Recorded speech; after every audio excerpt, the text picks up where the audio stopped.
Hey guys, as I've been contemplating my role in the Dota community as well as like with the Dota Dojo, I'm making a video today because I had something that happened this week that required me to reflect a lot. Not because of what happened exactly, but because of how I felt when it happened. So, just for a little bit of context, I do have two gameplay clips from this week for you guys to get a general sense of what I would consider the facts of what happened during my games that is causing me to reflect, just so you have a bit more context. Let's just go ahead and jump right into it. In the first game, making sure the video is working here. Doesn't want to load Dota screen. There we go. The first game, we have a Broodmother mid. I had muted my team here because I didn't really like the way they were communicating, so I muted them. He's going for a kill on Kunkka, and I'm the Venomancer. And quite frankly, I didn't notice what was happening, and so I was late to help this guy. Notice how we're up by 3k. That's, I think, an important detail. So we end up missing this kill on the Kunkka, and he dies for it. And his response afterwards is to look at my items, look at my hero. This isn't an accident now. And buy back and break his items. And run down mid. So that's game one. That's one example. So from my perspective, it's a disapproval of my gameplay and item build. And that causes him to break his items and run down mid. Keep in mind that these were both in the same day. I think that's important context. I think yesterday, this is a bit of a subjective term, but yesterday was the first day, I think, in memory of Dota that I went 0-5 in a day that I actually think I played very well, on average. Like, that doesn't mean I played perfectly, but I do think I played very well in all of my games, and I ended up going 0-5, which is very interesting. I don't think that happens very often. So the next clip, we're showing Mag's perspective, where he's going to be farming a very dangerous area of the map by himself with 4 of us top. He's going to die. And he proceeds to tell the team that he's done. You guys can go try to win by yourselves. And his response is to walk top and do this. And he effectively gives up in a game where we're up by 12k. And this all stems from him saying that we should run around as 5. And I disagreed and told him we should not do that. So that's what happened earlier in this game. And he proceeded to give up. And later on, if I can find the right moment, he ends up selling his items, buying a rapier, and going down mid and feeding it to the opponent. So these are the two games that I had yesterday, both of which, when my teammates did this, in this game, we had about a 95% chance to win, 91% according to Dota Plus. And in the other game, we had about a 70% chance to win when my teammates decided to do this. And it affected me a lot, I'll be honest. Like, I'm not going to sugarcoat it. I think this is something that you sometimes deal with in high doses. It's kind of just variance. But I think in these situations, we're met with a situation where I'm always going to try to play better. I'm always going to try to be a better teammate. But also nobody's perfect. And the way that these people behaved, no matter which way you spin anything else that happened, they obviously basically just threw temper tantrums and unleashed it on me specifically, because in one game they didn't like the way I was playing, and the other game he didn't like that I didn't listen to his call. And so I think there's really only a degree of accountability that I can take in these situations. But the only accountability that I know I can take, which is for the sake of this video, because it's a lesson I'm learning and I want to apply it to what I'm doing with my Twitch channel and what I'm doing with the Dota Dojo, is I want to give a bit of history on what I kind of learned from this. So due to my childhood experiences, no, we're not going to go into trauma. Everybody has it, kind of a buzzword. I've always generally had an anxious attachment style. And my summary of how anxious attachment style generally functions is that you become a bit of or a lot of a people pleaser, where even if a situation with somebody is clearly not really working out, especially you're the type of person who will like reach out to somebody a bunch, even though they give you like no reciprocal effort, you know, like you're trying to make something work just for the sake of making it work, due to your anxious attachment style. And I've realized that, you know, that's how I was for quite some time when it came to approaching relationships, friendships, jobs, really.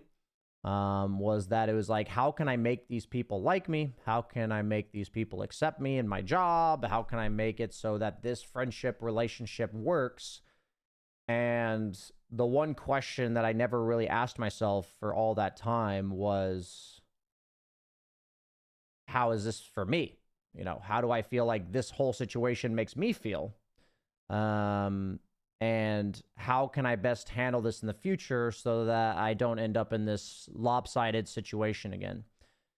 So you may say that's like a bit of a convoluted stretch because we went from talking about a Dota game to talking about friendships and relationships and anxious attachment. But the way that I would draw this back, to tie it together, because this is how my brain works, I guess, is that the summary of anxious attachment style for me is really trying to make something work when the other person's not really trying or they're not giving a reciprocal effort.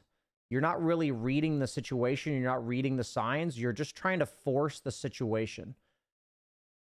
And what I've really learned when it comes to friendships, relationships, etc., is that the only really healthy way to do it, from my perspective, is I'm willing to put in as much effort, maybe a little bit more than the other party, right? So if this person seems a bit, at least a little bit, or a lot interested and invested in our friendship or relationship, then I'll do the same, right?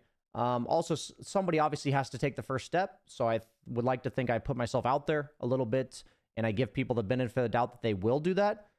But what I'm trying to say is that if the other party clearly displays across one or multiple scenarios that they're not invested in whatever you're doing together, in this case, a friendship, a relationship, a business partnership, a project, a Dota game, then I think the worst thing you could do is try to force it, is what I'm realizing. And I actually had applied that to my relationship life about 2 years ago. And, you know, about 5 or 6 months later, I actually found a really healthy partner, for myself. And, so it's funny is that I've learned this lesson in other regards, but I hadn't seen how it connected to the rest of my life, with friendships as well as Dota, to be honest. So what happened in these games is that my teammates gave up and I proceeded to try really hard. In that Drow game especially, we actually ended up losing the game maybe 15 minutes later after he broke his items. And I feel like continuing to try in that game is the equivalent of trying to make a friendship work when the other person clearly isn't invested at all. And what I've kind of realized, what I have realized is that that is a situation that, in my opinion, feels by far worse than like anything else, is when you really care about something and you're trying to make it happen and it feels like the person involved with you doesn't care. Like it just feels like you care way more than they do. And the accountability that I can take in that situation is to accept the reality, accept that they don't care, and just move on to the next one, whether that's a friendship, a business partnership, a project, a Dota game. To just accept that this person clearly doesn't want to work with me towards a mutual goal, whether the goal is friendship, winning a Dota game, completing a project, growing a business, etc. So yesterday took a pretty huge toll on me, and after honestly venting it off at the gym, letting myself process it a bit, I've wanted to really work towards building a healthier community within Dota. And I realized that I was effectively, even though when I say it out loud, it's like, I know this is not correct, but I was effectively trying to like help slash work with everybody. Like, it's like, oh, we're all a part of the Dota community. Let's like work together to make this happen. And so what happened in that mag game specifically was I gave him very direct, blunt feedback, which it's actually somebody I've met in real life before. I said, like, your communication is useless. Like, you're not giving me actionable communication. I didn't say actionable. That's probably the better word I could have used.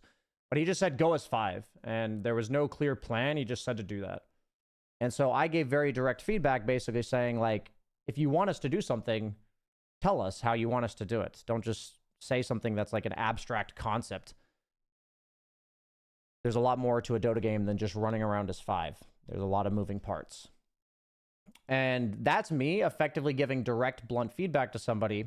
And that only works if they want your direct, blunt feedback. If they don't want your direct, blunt feedback, which, like, that's basically me giving unsolicited advice, and they decide to take that as a personal attack on their ego and effectively throw a temper tantrum, then you end up in the situation that we saw from the clips, right? So feel free, by the way.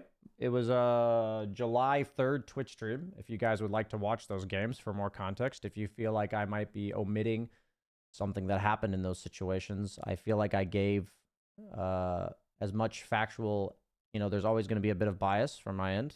Can't help it, but I try to give the facts of what I said and what they did. And so a lot of these situations, like I said earlier, is that I can't change the situation. One thing, but I can change the way that I react and handle when this happens, right? One thing I learned in the Let Them Theory book by Mel Robbins, I honestly think it's an amazing book if you're suffering from similar problems like this, just in your life in general. I think it's an amazing book for that. Got recommended it by Dr. K, and I think it's an incredible book for dealing with these type of situations.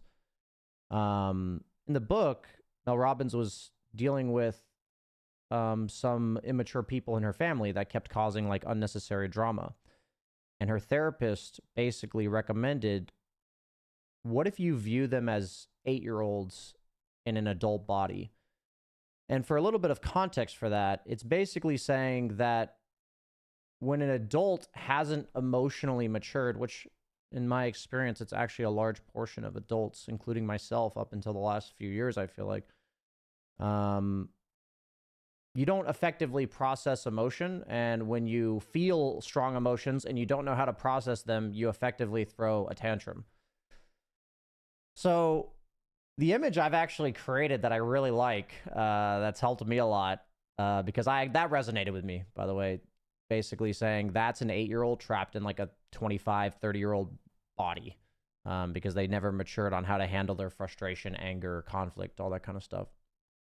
Is that I'm imagining that my life playing Dota, or just in general perhaps, but I think it's definitely worse in Dota and online gaming, is to imagine that my teammates, most of them, are going to be an 8-year-old with a fork, with an outlet, and they might just decide at some point in the game to light the house on fire and electrocute themselves by sticking their fork in the outlet. And they could just decide to do that at any given moment, because from my perspective, I'm no perfect human being, but those situations escalated from 0 to 100 real quick.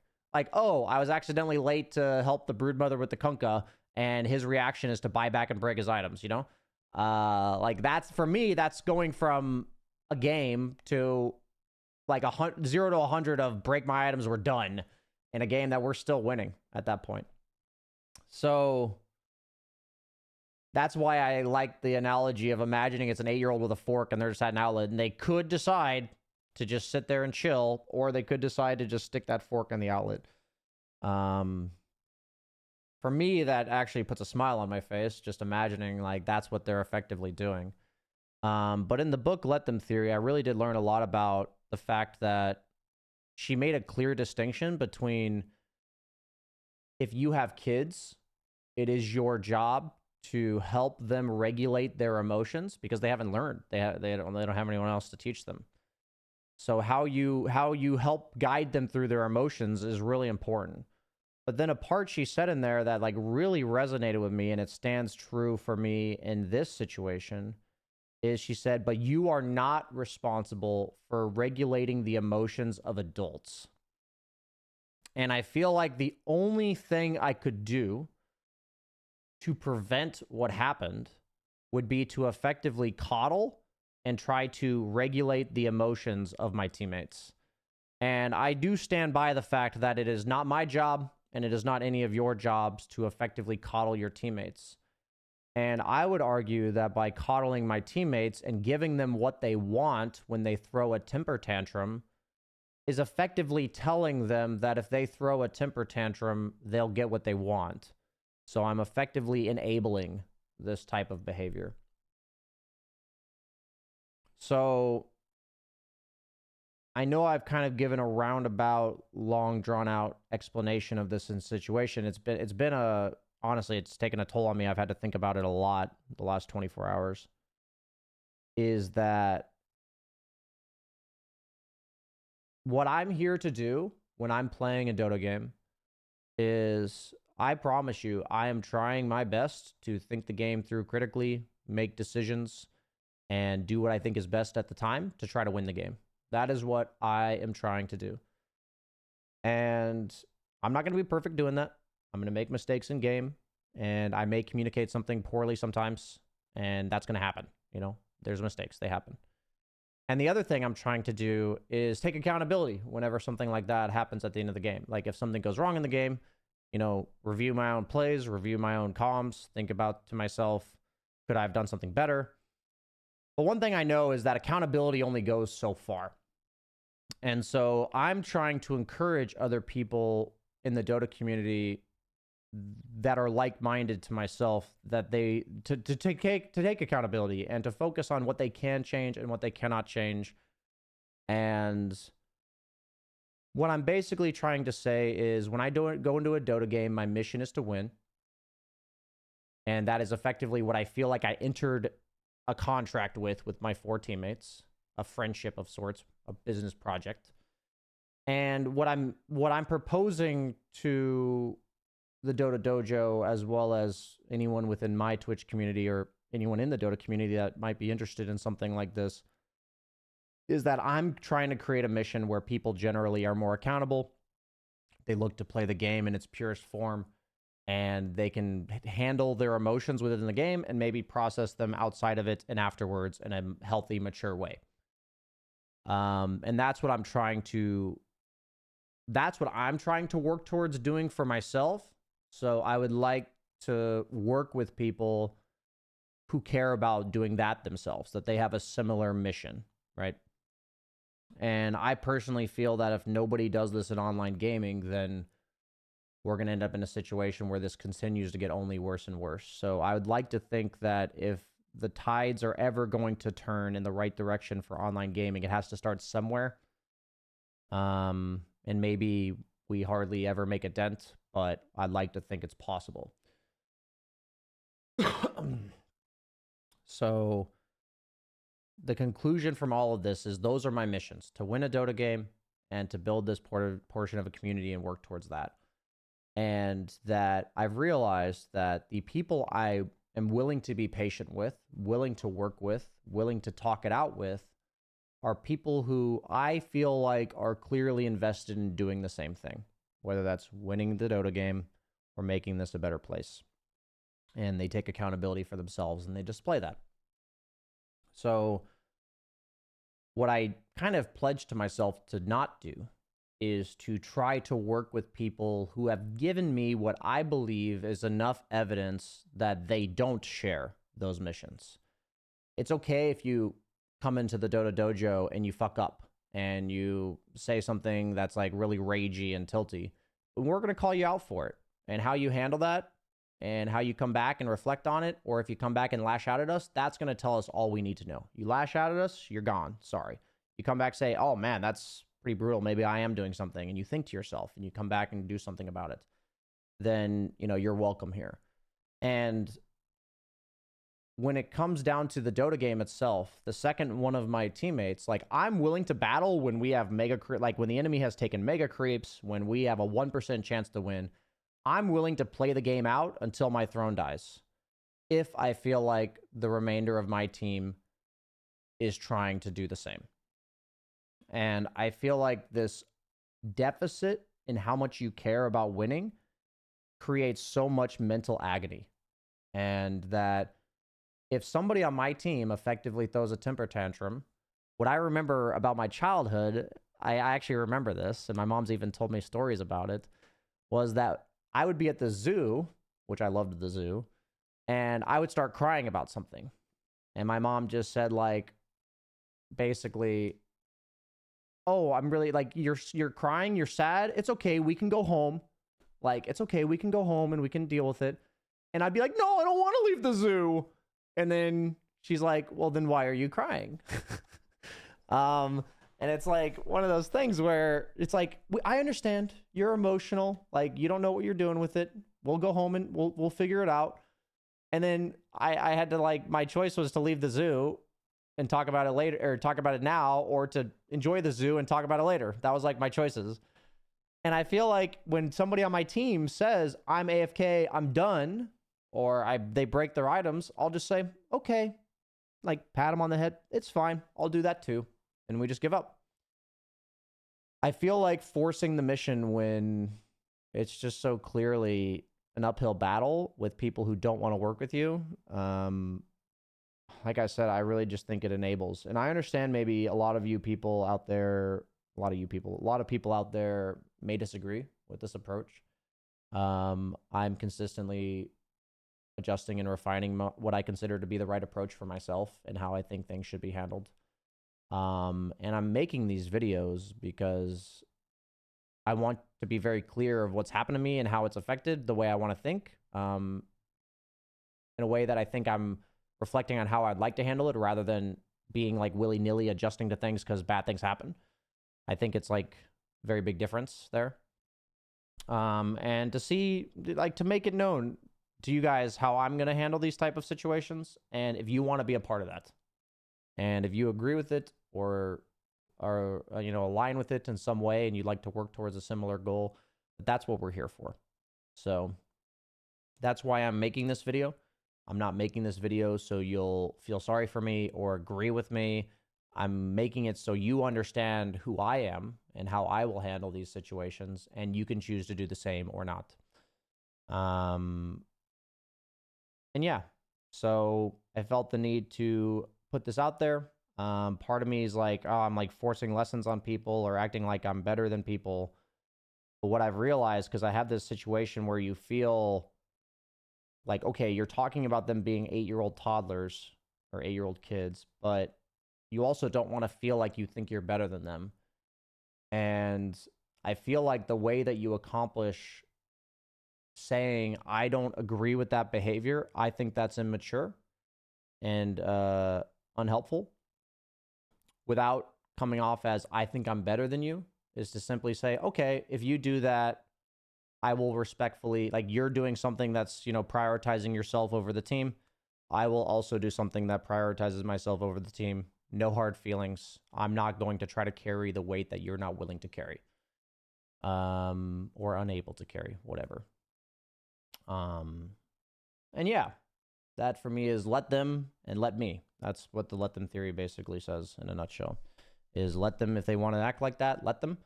But when they do act like that, let me choose how I would like to respond. And it sucks for the remaining 3 players on the team, but what I've noticed in these games is we don't win anyway. So, and we're trying our absolute fucking hardest. And what's really funny about it is that this happened in these 2 games, and it also happened one other game earlier this week, is my teammates at the end of the game were blaming me, which I think is really interesting. After trying for like an extra 15 minutes, I was the one that got flamed. Which is so strange. I mean, that's like a phenomenon in of itself, but it is what it is. So yeah, thank you so much for watching, guys. Hope you enjoyed this little talk of sorts. And I'm going to be going off to Riyadh now for the next 2 weeks to do EWC analyst work. So there's not going to be an update during that time. The Dota Dojo will be on a bit of a hiatus. We'll still be making tweaks and improving stuff in regards to features, but in regards to like classes and maintenance stuff that was happening during the weeks. That's not going to be happening while I'm at Riyadh. So I'll be back in 2 weeks, hopefully with some updates on things we've changed, things that have influenced my mindset, and go from there. So thank you so much for watching, guys, and I'll see you in the next update.